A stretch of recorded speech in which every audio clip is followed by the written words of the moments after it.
mamacita. Kinshasa papa mama solution pour na koteka mapango na bino na lomba. Oji mamacita, Oji mamacita, tu demandes qui de moi de nous pour t'acheter des cimasa. Vas-y mamacita, Oji mamacita, en plan ensemble je t'ai dit je t'aime à travers les miningas. Oji mamacita, tu demandes qui de moi de nous pour t'acheter des cimasa.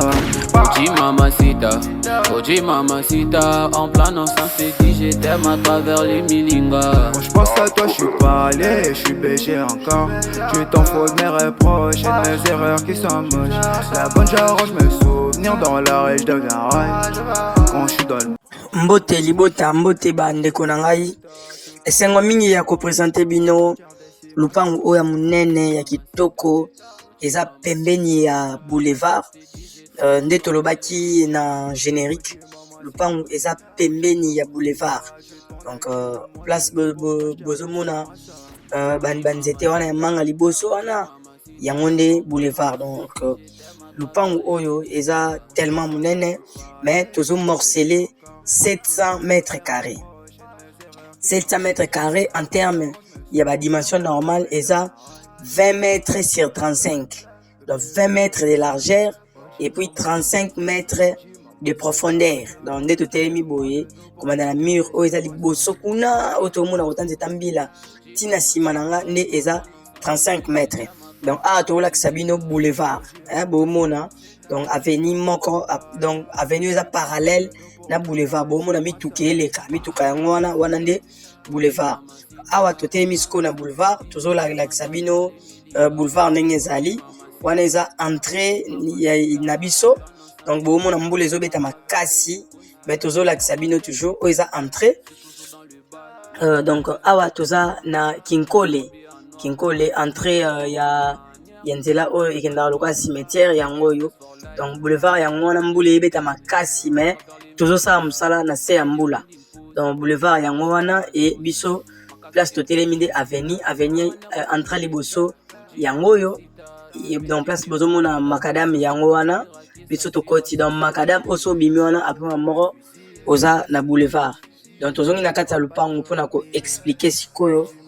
ndenge morcellement ezosalema. Je crois que bato nyonso ba comprendre déjà que lupango eza non loin ya boulevard donc na makolo 4 minutes na boulevard na mutuka 2 minutes oza na boulevard parce que avenue oza parallèle hein pona ba oba balobara anglais l'avenue is parallel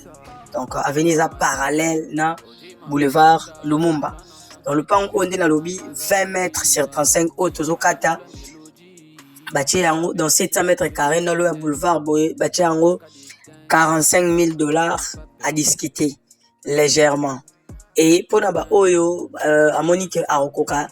20 mètres x 35 soit 700 mètres carrés les kimunene possibilité peut rediviser yango par des ezali donc atobimeli banda na avenue ya mibale donc pour avenue awa eza mibale le pan eza entre deux avenues avenue mso yango awa donc pour naba oyo barolinga kozwa 20 mètres sur 35 nyonso tolobi $45,000 légèrement discutable bomona makadam eza pembeni et pour naba oyo barolinga bakatela 10 mètres sur 35 nalobi bien 10 mètres sur 35 soit 350 mètres carrés wana